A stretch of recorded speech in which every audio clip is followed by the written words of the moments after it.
click on Google Tag Manager. To set GTM, there are two options. First is the Conversios default container.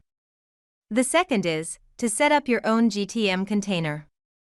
Setting up your own container can be done in two ways: automatic and manual. To automatically integrate the GTM, click on Sign in with Google. You will see a pop-up window. Be sure to sign in using a Google account that has admin access to Google Tag Manager. Click on Select All to provide complete access and other information to use the plugin's functionality, and click on Continue. Once you have enabled all the required permissions and signed in with your Google account, you will be able to see all Google Tag Manager accounts linked to your Google account.